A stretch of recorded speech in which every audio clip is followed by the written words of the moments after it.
ओम शांति।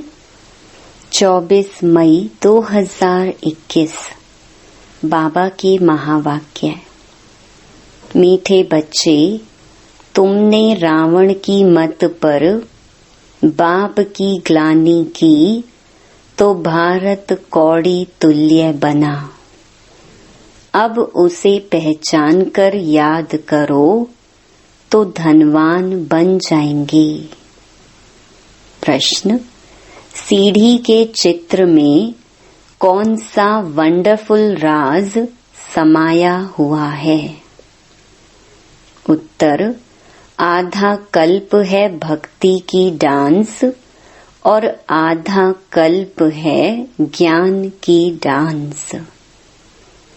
जब भक्ति की डांस होती है तो ज्ञान की नहीं, और जब ज्ञान की होती है तो भक्ति की नहीं। आधा कल्प रावण की प्रारब्ध चलती और आधा कल्प तुम बच्चे प्रारब्ध भोगते हो। यह गुह्य राज सीढ़ी के चित्र में समाया हुआ है। गीत। ओम नमो शिवाय। ओम शांति। बाप बैठ समझाते हैं, भक्ति मार्ग में बहुत ही भक्ति की डांस की, ज्ञान की डांस नहीं की। भक्ति की डांस जब होती है तो ज्ञान की नहीं, जब ज्ञान की होती है तो भक्ति की नहीं, क्योंकि भक्ति की डांस उतरती कला में ले जाती है। सतयुग त्रेता में भक्ति होती नहीं, भक्ति शुरू होती है द्वापर से। जब भक्ति शुरू होती है तो ज्ञान की प्रारब्ध पूरी हो जाती है, फिर उतरती कला होती है। कैसे उतरते हैं सो बाप बैठ समझाते हैं। मैं कल्प कल्प आकर बच्चों को कहता हूँ, तुम बच्चों ने हमारी बहुत ही ग्लानि कर दी है। जब जब भारत में इस आदि सनातन देवी देवता धर्म की बहुत ग्लानि होती है तब मैं आता हूँ। ग्लानि किसको कहा जाता है वह भी समझाते हैं। बाप कहते हैं, मैं विकारी नरकवासी भारत को आकर कल्प कल्प स्वर्गवासी बनाता हूँ। तुम मेरी ग्लानि आसुरी मत पर करने के कारण कितने कंगाल बन गए हो। राम राज्य था, अभी है रावण राज्य, जिसको हार और जीत, दिन और रात कहा जाता है। अब विचार करो मैं कब आऊं? जिन्हों को राज्य दिया वही राज्य गंवा बैठे हैं। हिसाब किताब तो सारा समझाया ही है। मैं आकर वर्षा देता हूँ, फिर रावण आकर तुमको श्रापित करते हैं। भारत को खास, दुनिया को आम। भारत की महिमा का भी किसको पता नहीं है। पहले पहले भारत ही था। कब था, कैसे था, कौन राज्य करते थे, किसको भी कुछ पता नहीं है, कुछ भी समझते नहीं हैं। जो देवता थे शक्ल मनुष्य की, सीरत देवताओं की थी। अब सूरत भल मनुष्य की है, सीरत आसुरी है। जिसको समझाते हैं वह समझते नहीं हैं, क्योंकि पारलौकिक बाप को ही नहीं जानते। और ही बैठ गाली देते हैं।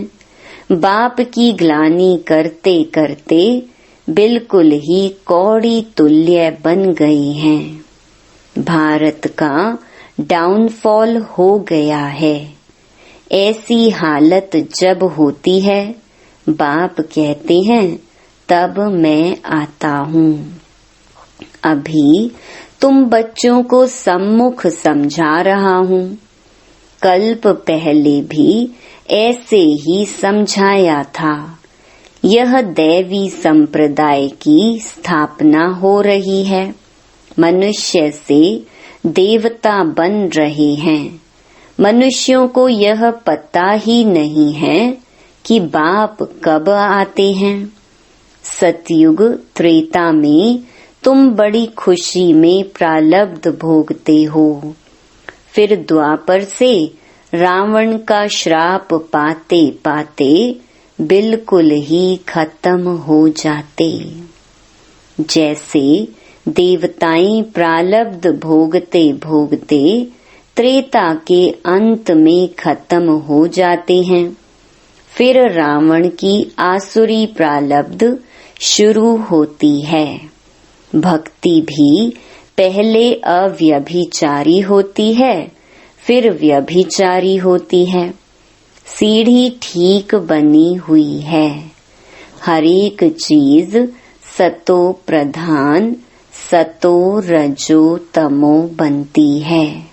खाद पड़ती जाती है। तुम बच्चों को समझाया तो बहुत अच्छी रीति जाता है, परंतु धारणा कम होती है। कोई में तो समझाने का बिल्कुल अक्ल ही नहीं है। कोई अच्छे अनुभवी हैं जिनकी धारणा बड़ी अच्छी होती है। नंबरवार तो होते हैं ना। स्टूडेंट्स एक समान नहीं होते, कुछ न कुछ नंबर जरूर रखेंगे। कोई को भी समझाना है बहुत सहज। बाप कहते हैं मुझे याद करो। मैं तुम्हारा बेहद का बाप, सृष्टि का रचयिता हूँ। मुझे याद करने से तुमको बेहद का वर्षा मिलेगा। याद से ही खाद निकलेगी। सिर्फ यह समझाओ कि तुम भारतवासी सतयुग में सतो प्रधान थे, अभी कलयुग में तमो प्रधान बने हो।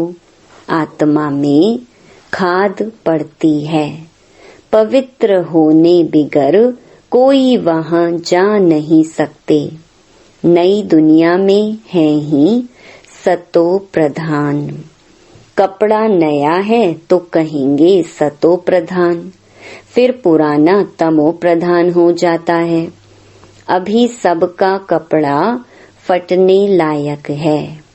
सब जर्जरीभूत अवस्था को पाए हुए हैं। जो विश्व के मालिक थे वही बिल्कुल गरीब बने हैं, फिर उनको ही साहूकार बनना है। इन बातों को मनुष्य नहीं जानते। भारत स्वर्ग था, इन लक्ष्मी नारायण का राज्य था, और सब धर्म वाले तो बाद में आए हैं। बाप तुमको रियल बात बैठ समझाते हैं। गीता का देखो कितना मान है। पढ़ते पढ़ते बिल्कुल ही नीचे गिर आए हैं। तब पुकारते हैं हे पतित पावन आओ। हम भ्रष्टाचारी बन गए हैं। सद्गति तो भगवान ही दे सकते हैं। बाकी शास्त्रों में तो सब है भक्ति मार्ग। तुम्हारी बुद्धि में बैठा हुआ है। हम बाबा के ज्ञान से देवता बनते हैं। अब सारी दुनिया से वैराग्य है। सन्यासी भी भक्ति करते हैं, गंगा स्नान आदि करते हैं ना। भक्ति भी सतो प्रधान, फिर रजो तमो होती है। यह भी ऐसे है। आधा कल्प दिन, आधा कल्प रात गाई जाती है। ब्रह्मा के साथ जरूर ब्राह्मणों का भी होगा। तुम अभी दिन में जाते हो, भक्ति की रात पूरी होती है। भक्ति में तो बहुत दुख है, उनको रात कहा जाता है। अंधेरे में धक्के खाते रहते हैं भगवान से मिलने के लिए। भक्ति मार्ग में सद्गति देने वाला कोई होता नहीं। तुम्हारे सिवाय कोई भी यथार्थ रीति भगवान को नहीं जानते हैं। आत्मा भी बिंदी, परमात्मा भी बिंदी है। यह बात कोई भी समझ ना सके। परमात्मा ही स्वयं आकर ब्रह्मा तन से समझाते हैं। उन्होंने फिर भागीरथ बैल के रूप में दिखाया है। अब बैल की तो बात ही नहीं है। बाप सब बातें अच्छी रीति समझाते हैं, परंतु किसकी बुद्धि में पूरी रीति बैठता नहीं। बाप बैठ समझाते हैं, बच्चे मैं तुम आत्माओं का बाप हूँ। तुम मुझे याद करो और वर्षे को याद करो तो तुम्हारे विकर्म विनाश होंगे। फिर भी कहते हो, भूल जाते हैं। वाह, ऐसे साजन व बाप को भूलना चाहिए। स्त्री पति को अथवा बच्चे कभी बाप को भूलते हैं क्या? यहाँ तुम क्यों भूलते हो? कहते भी हो बाबा आप हमको स्वर्ग का मालिक बना रहे हैं, फिर भी भूल जाता हूँ। बाप कहते हैं याद नहीं करेंगे तो अंदर जो कट चढ़ी है वह कैसे निकलेगी। मुख्य बात है ही याद की। अपना कोई दूसरे धर्म से ताल्लुक नहीं है। स्कूल में तो हिस्ट्री ज्योग्राफी समझाते हो, कोई तो बिल्कुल समझते नहीं। बाप पढ़ाते हैं, यह बुद्धि में बैठता नहीं है। अच्छा बाप और वर्षा तो याद करो कि यह भी भूल जाते हो। जिसके लिए आधा कल्प से भक्ति करते आए उस बाबा को याद नहीं करते। तुम बच्चों की बुद्धि में है, अब हम यह शरीर छोड़ राजाई में जाएंगे। यह अंतिम जन्म है। सूक्ष्म वतन में उनके फीचर्स तो वही देखते हो, वैकुंठ में भी देखते हो। जानते हो यह मम्मा बाबा ही लक्ष्मी नारायण बनते हैं। तुम जब सतयुग में रहते हो तो समझते हो कि यह एक शरीर छोड़ दूसरा लेना है। वहाँ उनको यह पता नहीं रहता कि सतयुग के बाद त्रेता आएगा, द्वापर आएगा, हम उतरते जाएंगे। ज्ञान की बात नहीं रहती है। पुनर्जन्म लेते रहते हैं। वहाँ आत्म अभिमानी रहते हैं, फिर आत्म अभिमानी से देह अभिमानी बन जाते हैं। यह नॉलेज सिर्फ तुम ब्राह्मणों को है और कोई के पास नहीं है। यह ज्ञान ज्ञानेश्वर जो ज्ञान का सागर बाप है वही सुनाते हैं। जरूर ब्रह्मा के बच्चे ब्राह्मणों को ही सुनाएंगे। ब्रह्मा के बच्चे हैं ब्राह्मण संप्रदाय। रात दिन का फर्क है। तुम पुरुषार्थ कर संपूर्ण गुणवान बनते हो। संपूर्ण निर्विकारी गृहस्थ व्यवहार में रहते भी तुम बाप को याद करो। कर्म तो करना ही है। बुद्धि का योग बाप के साथ लगा रहे। कर्म भल कोई भी करो, बढ़ई का काम करो व राजाई का करो।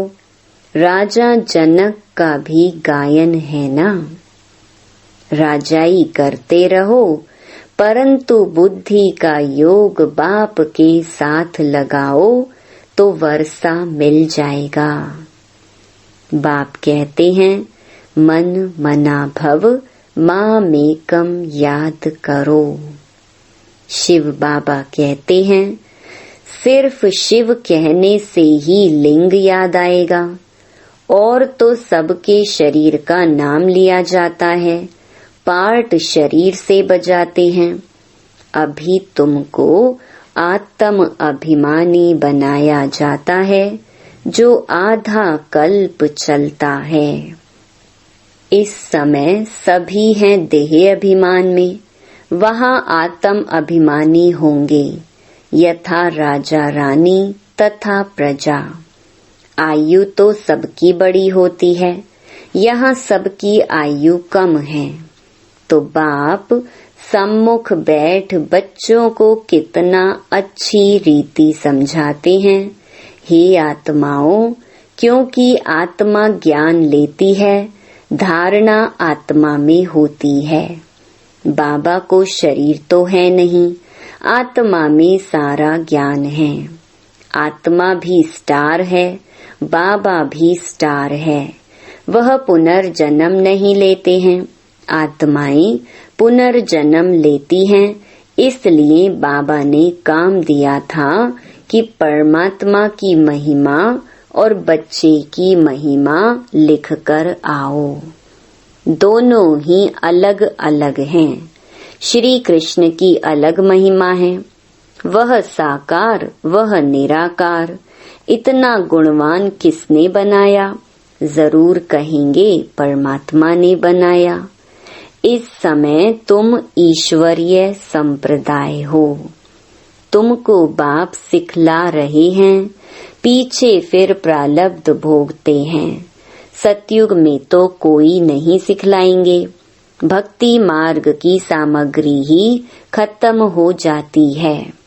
इस दुनिया से वैराग्य भी चाहिए, अर्थात देह सहित देह के सब संबंध छोड़ अपने को अशरीरी आत्मा समझना है। नंगे आए थे, नंगे जाना है। यह पुरानी दुनिया खलास हो जानी है।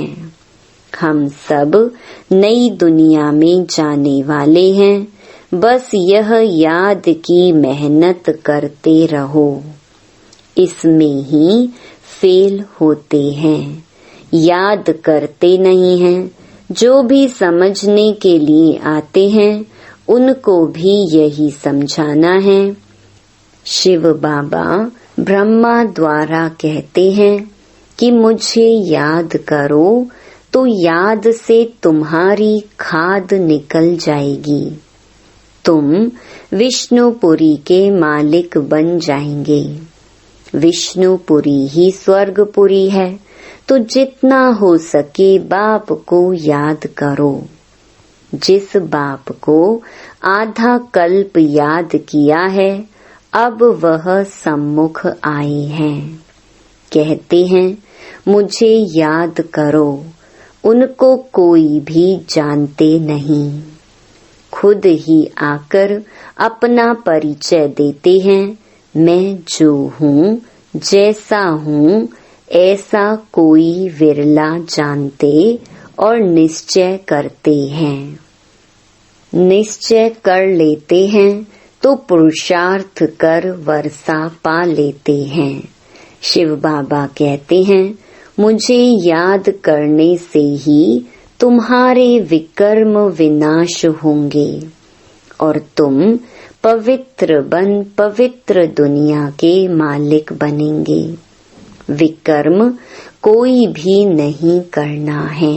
अच्छा, मीठे मीठे सिकिलधे बच्चों प्रति माता पिता बाप दादा का याद प्यार और गुड मॉर्निंग।